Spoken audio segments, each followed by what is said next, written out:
Perfect.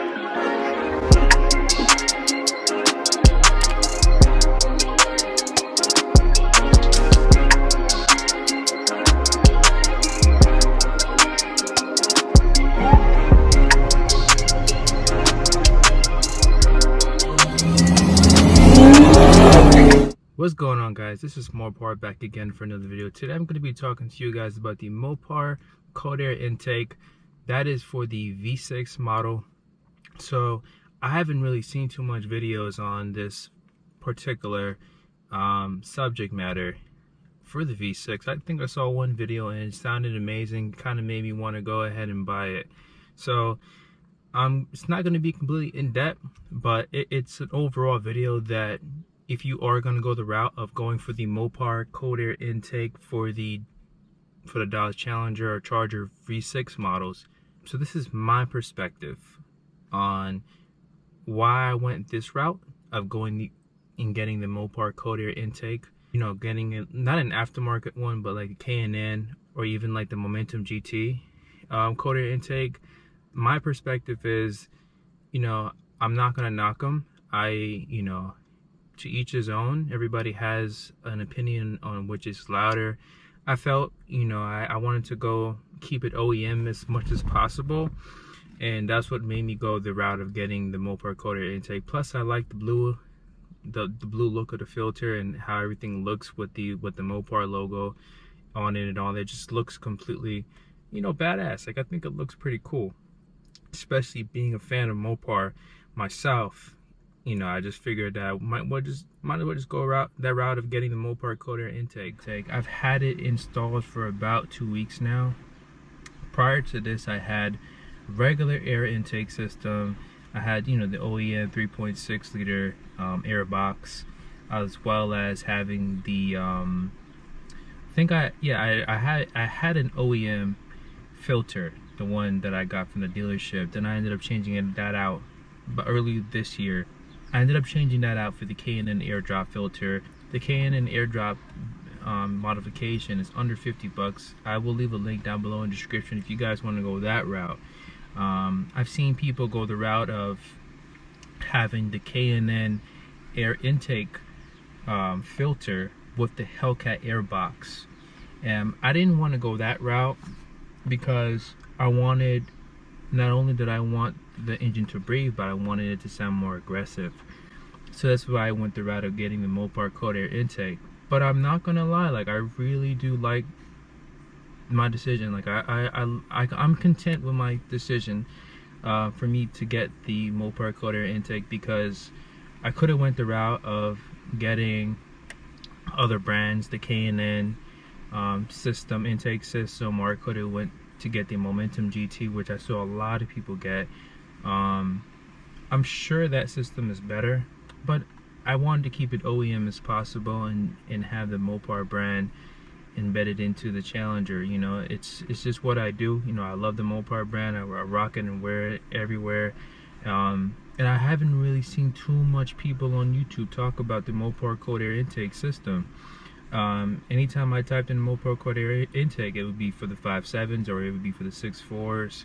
So it was never like anything catered to the 3.6 liter, which is okay, you know, because it allows me to be able to show you guys exactly what I'm talking to you guys about. I can understand and see why people are going the route of getting the Momentum GT or getting the K&N, because the price difference is right off the back. Like, you know, you can probably get a K&N for half the price of a Mopar cold air intake system. So it's just like, you know, but I was doing more research and seeing the size of that filter compared to the size of the Mopar cold air ram intake, and I was just like, okay, so if I'm going to be getting the Mopar cold air intake, it needs to breathe.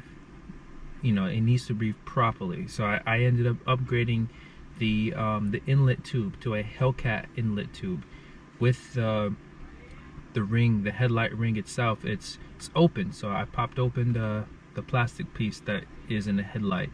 Ended up having it hooked up to the inlet, and it runs right into the cold air intake system. I have a regular thermostat. I didn't, you know, upgrade my thermostat to the 180 degrees thermostat. I know a lot of people with the Hemis do that, but I didn't do it with mine.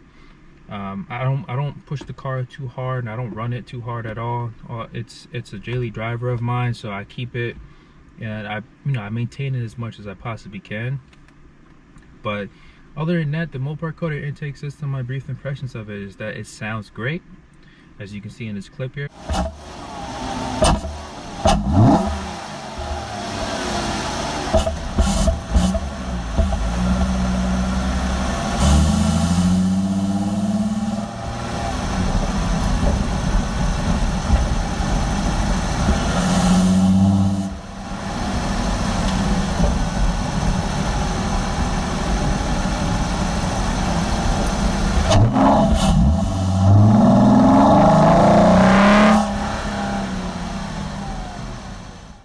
Has it helped me with my fuel economy?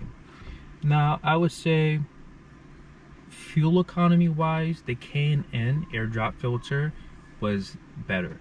Like it gave me better mileage. I'll show you a screenshot here, and you see it says 333. Like, that is, for me, spectacular.